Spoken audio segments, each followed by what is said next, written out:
Welcome all my dear student, मैं DK Singh, faculty chemistry at Future Forum. आज की class में बेसिकली हम लोग एक नया टॉपिक स्टार्ट करेंगे। टॉपिक का नाम है कंसेप्ट ऑफ डेंसिटी। क्या नाम है? Concept of density. जैसा कि आप लोगों ने लास्ट क्लास में मैंने percentage of element in any compound हम लोगों ने कवर किया था। इसमें कुछ क्वेश्चंस भी लगाए थे और आखिरी में हम लोगों ने concept of minimum molecular mass का कंसेप्ट हम लोगों ने पढ़ा था। ठीक है, कुछ पीछे के लेक्चर्स में हम लोग जाएँ तो बहुत सारे टर्म्स पढ़े थे, लॉ ऑफ केमिकल कॉम्बिनेशन पढ़ा है। तो before starting our new topic that is concept of density, मैं चाहता हूँ कि आपको कुछ अच्छे प्रॉब्लम्स करवाऊँ, कुछ क्वेश्चंस की हम लोग प्रैक्टिस कर लेते हैं। ठीक है ना, मतलब कंसेप्ट ऑफ डेंसिटी हमें आज कवर करना है, लेकिन उससे पहले कुछ क्वेश्चंस लगा लेते हैं। क्वेश्चंस कौन लगाने हैं हमको? जैसा कि आप बोर्ड पे देख रहे होगे, एक तरफ मैंने कुछ क्वेश्चंस लिख रखे हैं for your practice with the help of me. तो इसको कैसे करना है हम लोग को, ठीक है ना। आप देखो भाई, मुझे लगता है कि इतनी क्लास होने के बाद बहुत सारी चीज़ें अब आपको समझ में आ गई हैं। अगर हम बात करें एनसीईआरटी की, ये टॉपिक 1-2 लेक्चर में ख़त्म हो जाएगा पहला चैप्टर। लेकिन अगर आप कंपटीशन की बात करते हो तो इसमें अभी जितना हमने पढ़ा है इतने लेक्चर्स की और ज़रूरत है। बात सुन में आ रही कि नहीं आ रही? तो अगर मैं बात करूँ फ्रॉम फर्स्ट क्वेश्चन, देखोगे पहला question, weight of 50 atoms of an element is 3000 AMU, calculate number of atom in 250 gram of element. Question को सभी लोग पढ़ोगे। अगर चाहते हो कि आपको मैं कुछ टाइम चाहिए तो आप 1 मिनट का टाइम ले सकते हो फॉर फर्स्ट क्वेश्चन। आपको लगता है कि मुझे ज़्यादा टाइम चाहिए तो ज़्यादा टाइम के लिए आप फ्री हो भाई, आपके पास फ़ोन है या आपके पास लैपटॉप है, वीडियो को पॉज करो, रोक दो मुझे, रोकने के बाद इसको सॉल्व करो और मेरे सॉल्यूशन से आप आंसर मैच करो। मुझे लगता है इस तरह के क्वेश्चंस हम लोगों ने प्रैक्टिस 2-3 और किए हैं पीछे कुछ लेक्चर्स में, हम लोगों ने और भी कुछ प्रैक्टिस किया है। तो आई थिंक आप इस क्वेश्चन को कर सकते हो। अगर इस क्वेश्चन को मैं डिस्कस करने की बात करूं तो आपको क्या गिवन है इसकी बात हम लोग कर लेते हैं। अगर मैं गिवन की बात करूं तो आपको दिया है मास ऑफ 50 एटम। क्या दिया है बेटा?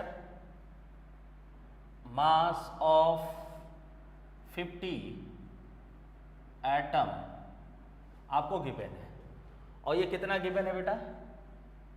3000 AMU।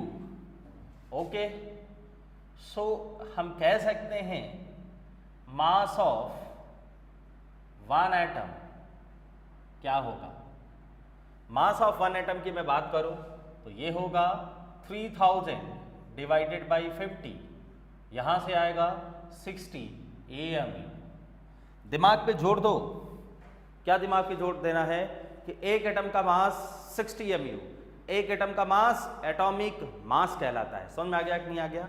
मीन्स हमें पता चल गया, क्या बेटा, क्या पता चला कि एटॉमिक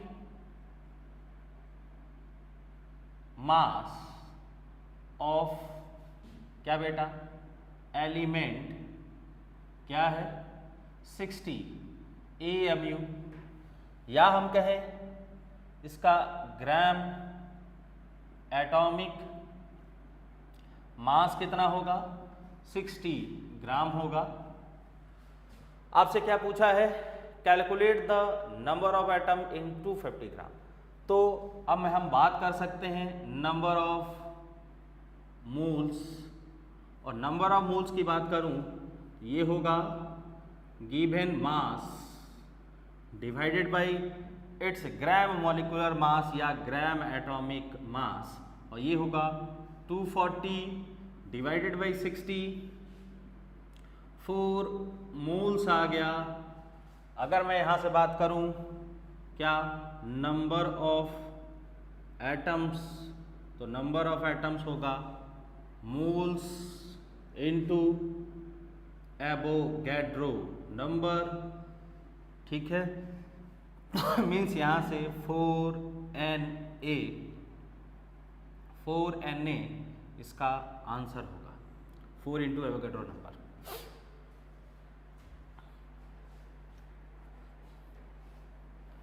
देख लीजिए बोर्ड की तरफ, कोई प्रॉब्लम नहीं होनी चाहिए। आई थिंक आपको कोई भी प्रॉब्लम नहीं होनी चाहिए।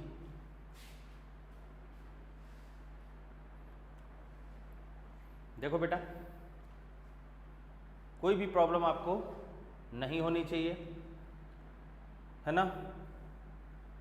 बोलो, नोट करो, आगे बढ़ते हैं। जिसने इसको नोट कर लिया हो वो दूसरे क्वेश्चन को भी अटेम्प्ट करे। Question number second, calculate the mass of ग्लाबर salt required which contain, क्या बेटा, क्या आपसे पूछ रहा है, 180 ग्राम वाटर ऑन क्रिस्टलाइजेशन। मैं पूछूं ग्लाबर सॉल्ट क्या है, आप एक बार कोशिश कर सकते हो, आप एक बार कोशिश कर सकते हो।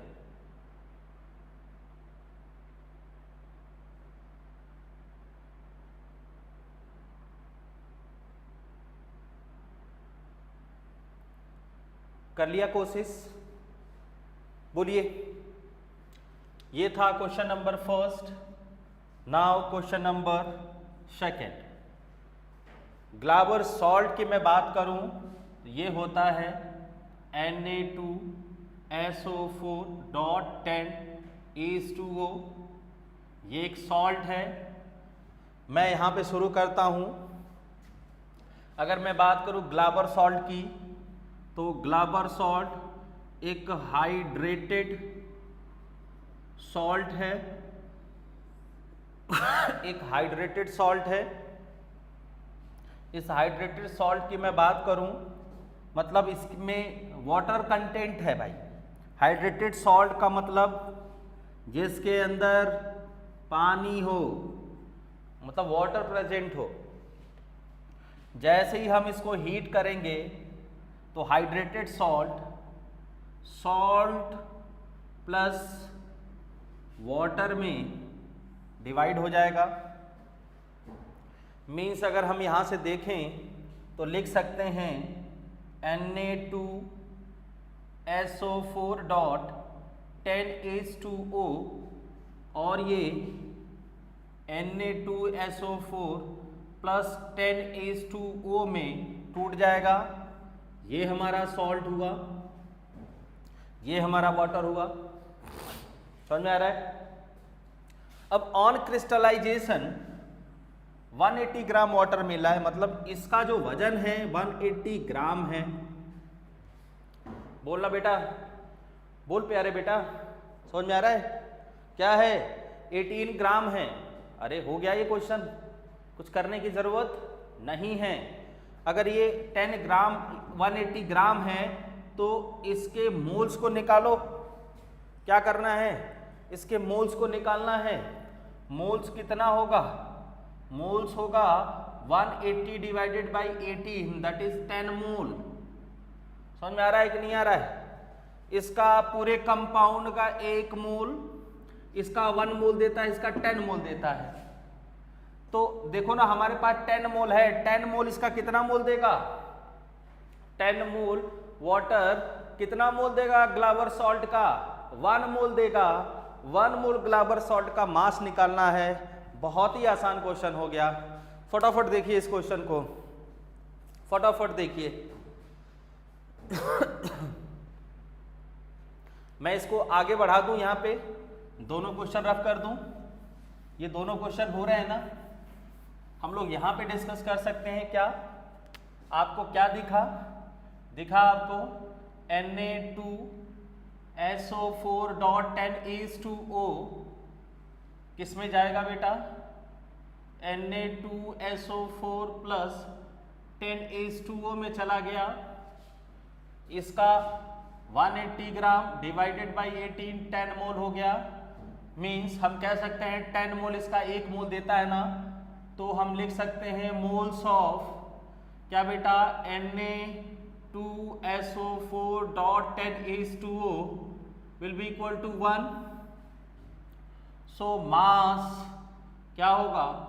मोल्स इनटू लिख सकते हैं मोलर मास। मोल्स कितना है? 1। मोलर मास कितना होगा देख लोगे। इसको 180 प्लस 46 प्लस 96 है ना, इसको ऐड कर दोगे इतना ग्राम आएगा।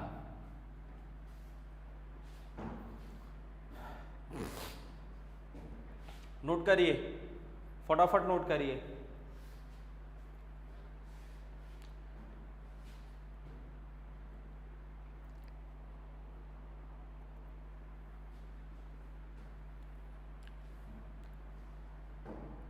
हो गया? हाँ, डाउट नहीं ना? बोलिए, चलो आगे बढ़े। डाउट हो क्या करोगे? पूछना नहीं है, पूछना है। नंबर पे फ़ोन करके पूछना है। किसी भी टाइम फ़ोन करो, रात के 10 बजे से पहले और सुबह 9 बजे के बाद, कभी फ़ोन करो। 13 आवर्स है, फ़ोन करो, मैसेज करो, जो करना हो करो, बट डाउट को क्लियर करना है, डाउट को रखना नहीं है।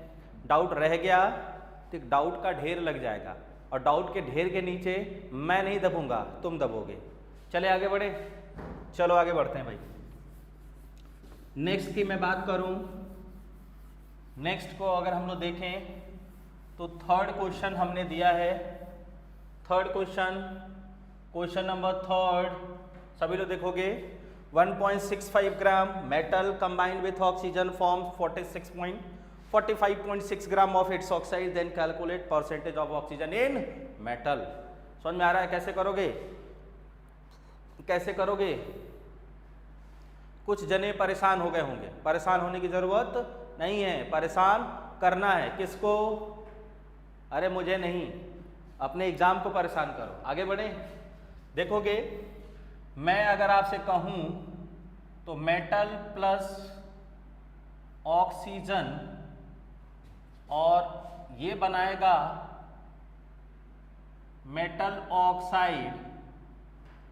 मेटल आपको दिया है 1.65 ग्राम, ठीक है। ऑक्सीजन नहीं पता है, ये आपको दिया है 45.6 ग्राम।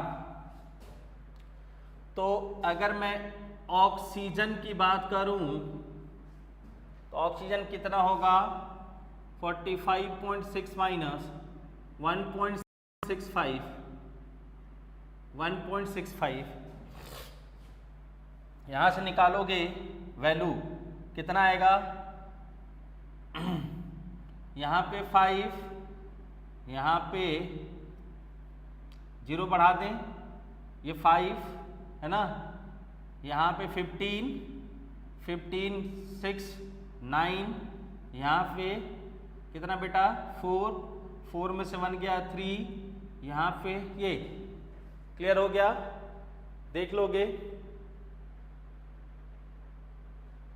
मतलब 43.95 ग्राम आ गया।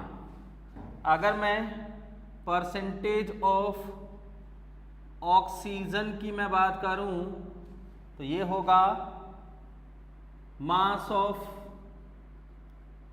Oxygen divided by mass of metal oxide into 100। Means mass of oxygen की बात करें 43.95 into 100 divided by mass of metal oxide 45.60। यहाँ से परसेंटेज ऑफ ऑक्सीजन मिल गया, मिल गया, मिल गया। समझ में आ रहा है? बोलिए, हो गया? Question number third, question number third कर लिया हमने।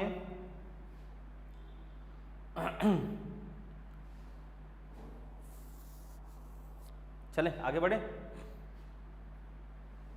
अरे बोलो आगे बढ़े, ठीक है, आपने बोल दिया, आगे बढ़ते हैं। नोट कर लिया सबने? चलिए लास्ट क्वेश्चन, लास्ट क्वेश्चन बहुत ही अच्छा क्वेश्चन है।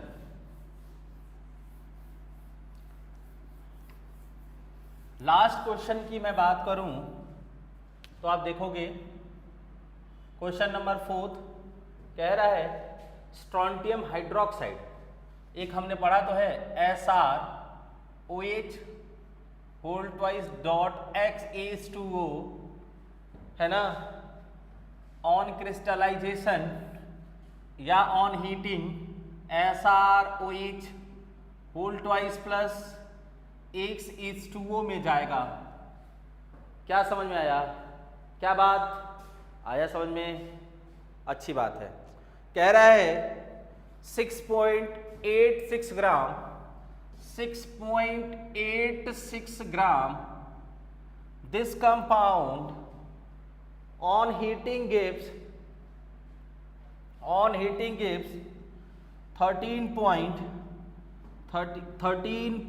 3.13 gram of an hydrated SrOH whole twice। मतलब इसका दे रहा है कितना 3.13 ग्राम है ना। वैल्यू ऑफ x क्या पूछा? Value of x। बड़ा अच्छा क्वेश्चन है, बहुत ही अच्छा क्वेश्चन है, सुंदर सा क्वेश्चन। ठीक है, हम लोग सॉल्व करेंगे इसको। आप एक बार आजमाइश कर लो, लड़ लो इस क्वेश्चन से, फिर हम लोग सॉल्व करेंगे।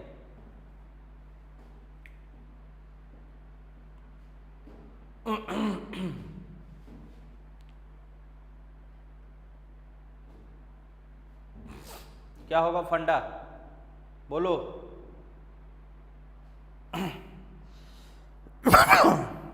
चलो मैं बताता हूं।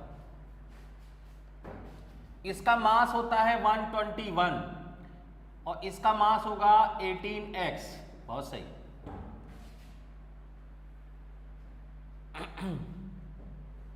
देखो ना भाई, देख लिया? फिर से मैं रिपीट कर दूं। 6.86 gram strontium hydroxide dot X∗O on heating gives 3.13 gram anhydrated मतलब हाइड्रस एनहाइड्रस, समझ में आ गया? पानी के बिना क्या दे रहा है? 3.13 gram of SrOH whole twice, then calculate x। अच्छी बात है। ये और ये इसके बराबर, अरे बोलो, मैं अगर percentage of SrOH whole twice की बात करूं तो ये होगा weight of SrOH whole twice divided by weight of SrOH whole twice dot X∗O है ना, पूरा कंपाउंड इंटू 100। बोलो ये कितना होगा? 3.13 डिवाइडेड बाई 6.86 इंटू 100। याद रखो।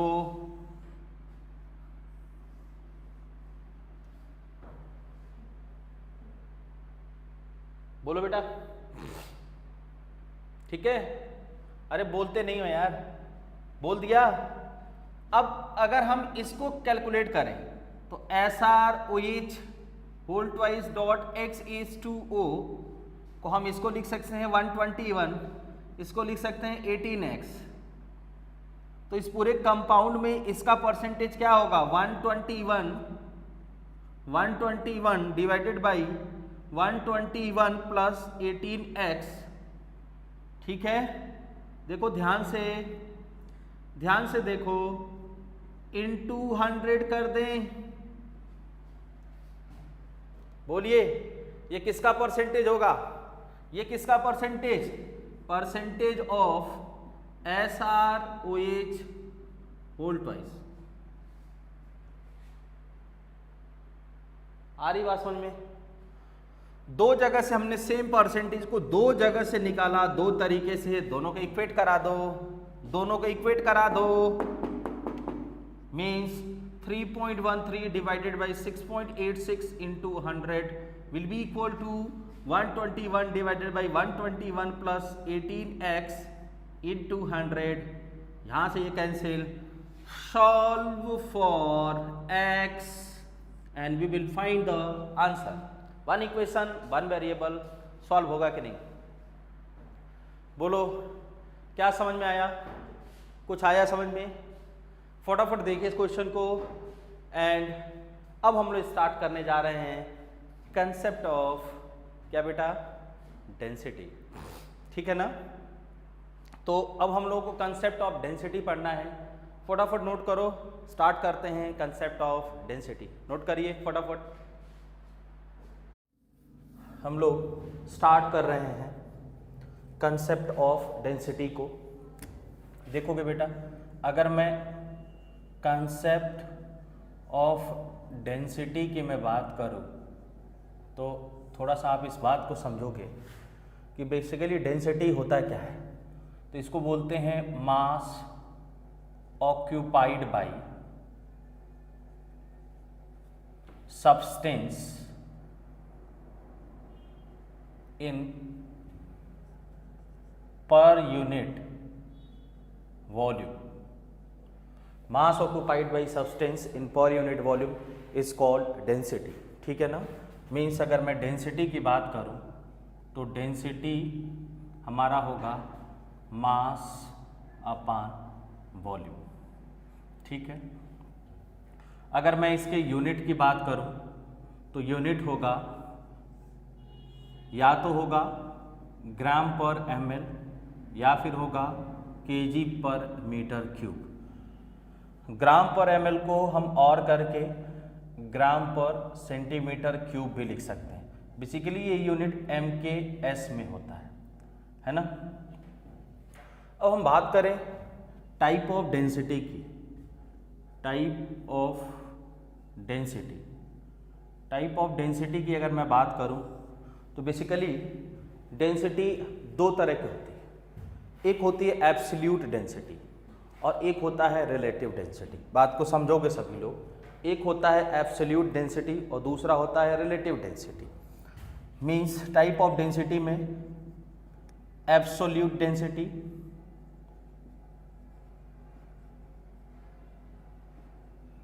दूसरा होता है इसमें रिलेटिव डेंसिटी। है ना? क्लियर हो गया सबको? Type of density, absolute density and relative density. अगर मैं आगे बढ़ूं तो एब्सोल्यूट, अगर मैं डेंसिटी की मैं बात करूं, इसको शॉर्ट फॉर्म में एडी कहते हैं। तो basically it is same for क्या बेटा? Solid oblique liquid oblique gas. ये सॉलिड लिक्विड गैस कोई भी हो, ये तीनों के लिए क्या होते हैं? सेम होते हैं। क्लियर हो गया? और इसकी यूनिट की मैं बात करूं तो यूनिट होता है क्या बेटा? ग्राम पर सेंटीमीटर क्यूब, और करके आप लिख सकते हो kg पर metre cube. 1 metre cube 1000 litre के बराबर होता है। इस बात को भी समझ लोगे। क्लियर हो गया कि नहीं हो गया? मीन्स एब्सोल्यूट वैल्यू सेम होता है किसके लिए? सॉलिड लिक्विड एंड गैस के लिए। सभी लोग बोर्ड की तरफ नोट करोगे इसको, फिर हम लोग आगे बढ़ेंगे। ठीक है? बोलो सबको समझ में आ गया? यहां से एब्सोल्यूट डेंसिटी का कंसेप्ट समझ में आ गया। मीन्स एब्सोल्यूट डेंसिटी हम लिख सकते हैं क्या बेटा? मास अपॉन वॉल्यूम, जैसा कि मैंने पहले भी लिखा हुआ है। क्लियर हो गया ना सबको? अब मैं अगर आपसे कहूं कि दूसरे डेंसिटी की बात करो तो दूसरा डेंसिटी यहाँ पे कौन होगा? रिलेटिव डेंसिटी होगा। समझ में आ रहा है कि नहीं आ रहा? अगर दूसरे डेंसिटी की मैं बात करूं तो उसको बोलते हैं, लिखोगे सभी लोग, रिलेटिव डेंसिटी। रिलेटिव डेंसिटी बोलते हैं। अगर मैं रिलेटिव डेंसिटी की बात करूं तो आप ऐसे समझोगे कि अगर हम किसी सब्सटेंस की रिलेटिव डेंसिटी की अगर मैं बात करूं तो basically it is the ratio of density of to substances. Clear हो रहा है कि नहीं हो रहा है? तो रिलेटिव डेंसिटी की मैं बात करूं तो it is the ratio of density of two substance. अगर मैं बात करूं तो सॉलिड एंड लिक्विड की अगर मैं पहले बात करूं तो सॉलिड एंड लिक्विड की अगर मैं बात करूं तो सॉलिड और लिक्विड के लिए पहला केस हम लोग डिस्कस करेंगे। तो डेंसिटी, रिलेटिव डेंसिटी की मैं अगर बात करूँगा तो ये होगा density of substance 1 divided by density of substance 2। तो दो सब्सटेंस के डेंसिटी का अगर हम रेशियो निकाल लेते हैं तो वो हमारा क्या होगा बेटा, रिलेटिव डेंसिटी होगा। सबको समझ में आ रहा है कि नहीं आ रहा है? इस पॉइंट को नोट करोगे, फिर हम आगे अगर डिस्कस करेंगे इसमें। इस पॉइंट को सभी लोग नोट करोगे। क्लियर हो गया कि नहीं हो गया? बोलिए। अब बेसिकली मैंने कहा कि जो रिलेटिव डेंसिटी होता है वो basically density of substance with respect to density of other substance, या हम कहें तो ये बेसिकली दो सब्सटेंस के डेंसिटी का रेशियो होता है। तो मैंने लिखा density of substance 1 divided by density of substance 2। अगर मेंशन नहीं हो तो बेसिकली हम यहाँ पे लिखेंगे क्या बेटा, अगर कोई सब्सटेंस मेंशन नहीं हो तो हम इसको लिखेंगे यहाँ पे density of substance 1 divided by density of water. क्या लिखोगे बेटा, density of water. Relative density सबको समझ में आ गया? Relative density is the ratio of density of substance with respect to other substance. ठीक है, अगर कुछ मेंशन नहीं है तो हम वहां पे वाटर एज्यूम करेंगे। ये बात सबको क्लियर होना चाहिए। सॉलिड और लिक्विड के केस में जो रिलेटिव डेंसिटी होता है वो मेंशन नहीं होने के केस में हम क्या करते हैं भाई, वाटर को एज्यूम करते हैं। क्लियर हो गया कि नहीं हो गया? सब लोग देख लोगे यहां से, बोलो बेटा, सब लोगों को समझ में आ गया? आगे अगर हम बढ़े इसमें तो इसको हम स्पेसिफिक ग्रेविटी के नाम से भी जानते हैं। क्या नाम से जानेंगे? स्पेसिफिक ग्रेविटी के नाम से भी जानते हैं। भाई देखोगे, अगर मैं बात करूं तो रिलेटिव डेंसिटी जैसे मुझे निकालना है तो हम लिखेंगे density of substance 1 divided by density of क्या बेटा, वाटर। अब डेंसिटी ऑफ वाटर भी हम 4 डिग्री सेंटीग्रेड पे मेजर करेंगे। 4 डिग्री सेंटीग्रेड पे मेजर करेंगे, मींस 4 डिग्री सेंटीग्रेड पे जो वाटर की डेंसिटी होती है वो भी हमें पता है क्या होता है भाई, 1 ग्राम पर ml के बराबर होता है। मींस इस जो रिलेटिव डेंसिटी होगी वो हम वाटर के रिस्पेक्ट में कैलकुलेट कर सकते हैं। इस रिलेटिव डेंसिटी को in case of solid and liquid में हम इसको एक नाम और देते हैं, इसको बोलते हैं स्पेसिफिक ग्रेविटी। क्या नाम देते हैं बेटा? स्पेसिफिक ग्रेविटी नाम देते हैं। सबको समझ में आ गया कि नहीं आ गया? देख लोगे ध्यान से कि सॉलिड और लिक्विड के केस में जो रिलेटिव डेंसिटी होता है उसको हम स्पेसिफिक ग्रेविटी भी नाम देते हैं। इस बात को सब लोग समझ लोगे, है ना? मीन्स हम लोग डेंसिटी डिफाइन किए। डेंसिटी क्या होता है? बोलो भाई, amount of substance occupied by पर यूनिट वॉल्यूम, या हम कह सकते हैं वॉल्यूम, या हम ये कह सकते हैं mass occupied by substance in per unit volume. एक यूनिट वॉल्यूम में जो कोई सब्सटेंस मास ऑक्युपाई करता है उसको हम डेंसिटी कहते हैं। डेंसिटी बेसिकली 2 टाइप्स होते हैं। एक होता है absolute density. Absolute density for liquid, solid, gas तीनों के लिए सेम होता है। लेकिन अगर मैं रिलेटिव डेंसिटी की बात करूं तो for liquid and solid density of basically 2 substance इसमें एज्यूम करते हैं। अगर सब्सटेंस मेंशन नहीं होता है तो हम डेंसिटी का जो रेशियो लेते हैं वो वाटर के रिस्पेक्ट में लेते हैं। क्लियर हो गया कि नहीं हो गया? इस रिलेटिव डेंसिटी को हम लिक्विड और सॉलिड के केस में स्पेसिफिक ग्रेविटी भी कहते हैं। ये बात क्लियर हो गया कि नहीं हो गया? बेसिकली ये जितना भी डिस्कशन है सब थ्योरेटिकली हमारे लिए है। आगे जो हम डिस्कशन करने जा रहे हैं फॉर गैस, ये हमारे लिए इंपॉर्टेंट है और बहुत सारे क्वेश्चन इस पे आते हैं। अगर मैं बात करूं, यहां पे देखोगे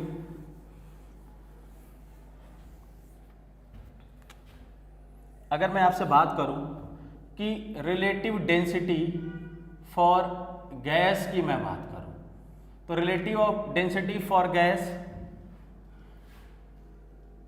में लिखोगे इट इज ऑल्सो कॉल्ड,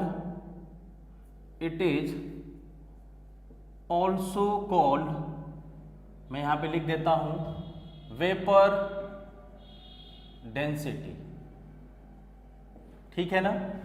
और बेसिकली जो रिलेटिव डेंसिटी है, ये होता है density of gas first divided by density of gas second. अगर गैस मेंशन नहीं हो, if gas is not mention, if gas is not mentioned then H2 is assumed। अगर गैस मेंशन नहीं हो तो हम हाइड्रोजन को एज्यूम करते हैं।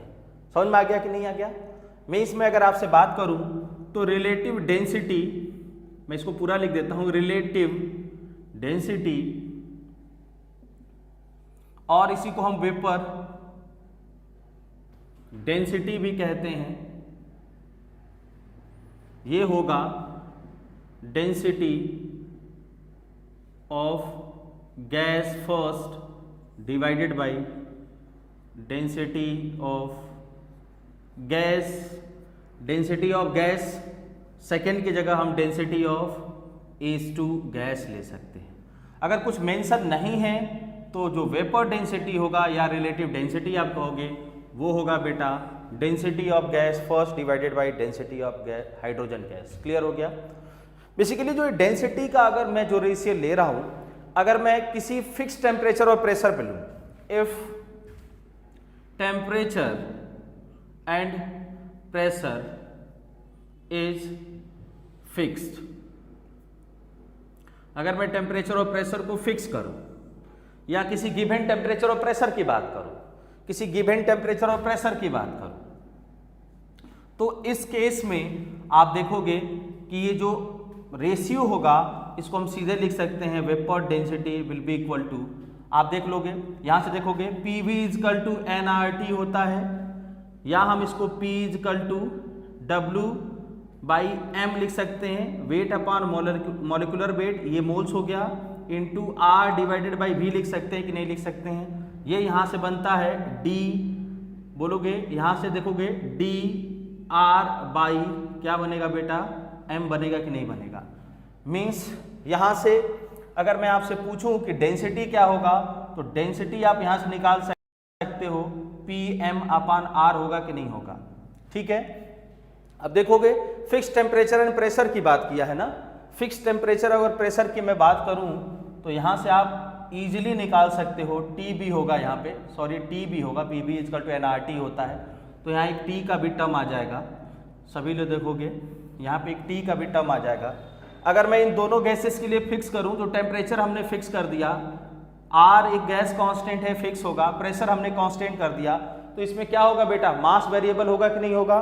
मीन्स ऊपर और नीचे दोनों टर्म अगर इसको यूज करें तो टेम्परेचर और R और P क्या होंगे, कैंसिल आउट हो जाएंगे, सिर्फ क्या बचेगा, इसका मास बचेगा। मीन्स हम इसको लिख सकते हैं mass of gas first divided by mass of H2 gas. ठीक है, अब यहाँ पे देखोगे यहाँ vapour density mass of gas first की अगर मैं बात करूँ तो इसका हम मोलर मास एज्यूम कर लेते हैं। ठीक है, तो यहाँ पे हम नीचे क्या एज्यूम करेंगे भाई, बोलो हाइड्रोजन गैस का मोलर मास, और हाइड्रोजन गैस का मोलर मास कितना होता है 2। मीन्स एक रिजल्ट आ गया कि vapour density is equal to molecular mass divided by 2। Clear हो गया कि नहीं हो गया, या molecular mass is equal to 2 into vapour density. ये हमारे लिए इम्पॉर्टेंट है, आप सिर्फ और सिर्फ रिजल्ट याद रखेंगे, मैं यहाँ पे लिख रहा हूँ, रिजल्ट है हमारा कि vapour density will be equal to molecular mass divided by 2। Clear हो गया कि नहीं होगा, मॉलिक्यूलर मास डिवाइडेड बाई 2, या मैं यहाँ से मॉलिक्यूलर मास की बात करूँ तो 2 इंटू वेपर डेंसिटी। क्लियर हो गया, सभी लोग देखोगे ये बात समझ आ गई कि नहीं आ गई, नोट करोगे सभी लोग इसको, फिर आगे हम लोग बढ़ते हैं।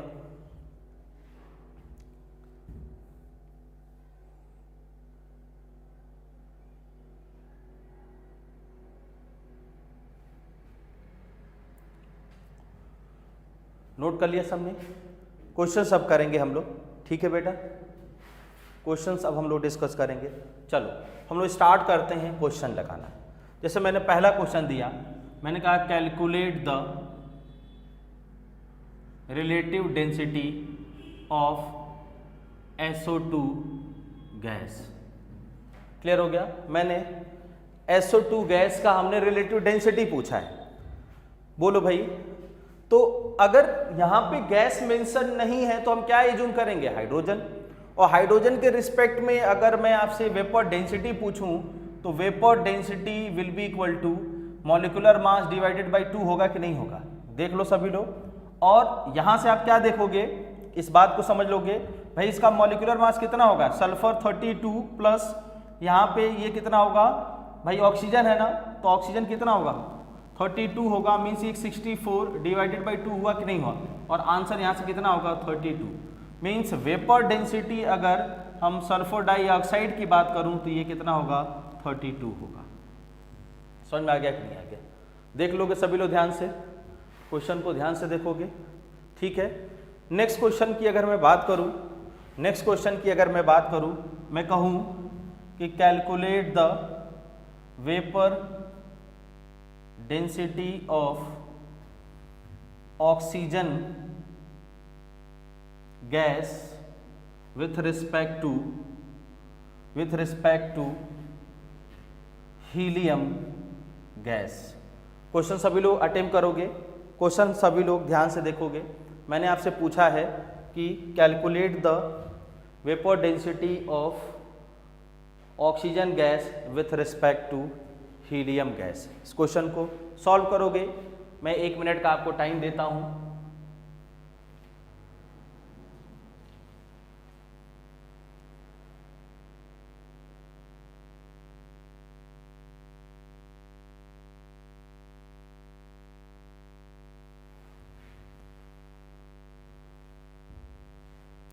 कर लिया सबने? बोलोगे सभी लोग? कर लिया इसको? मैंने आपको 1 मिनट का टाइम दिया था अटेम्प्ट करने के लिए, सब लोग इसको देखोगे। अगर मैं आपसे पूछूं कि यहाँ पे आपसे पूछा जा रहा है वेपर डेंसिटी किसके रिस्पेक्ट में? हीलियम के रिस्पेक्ट में, तो सीधे हम लिख दें ऐसे, वेपर डेंसिटी किसके लिए? ऑक्सीजन का, वो क्या होगा? Molar mass of O2 divided by molar mass of helium. यहाँ पे मोलर मास ऑफ O2 कितना? 32, हीलियम कितना? 4, यहाँ से क्या आएगा? 8। मीन्स वेपर डेंसिटी किसका? ऑक्सीजन का विथ रिस्पेक्ट टू हीलियम कितना होगा बेटा? 8 होगा। ये हमारा आंसर है। समझ में आ गया कि नहीं आ गया? सभी लोग इसको देखोगे, ये हमारा आंसर है, ठीक है। आगे बढ़े हम लोग, नोट करोगे?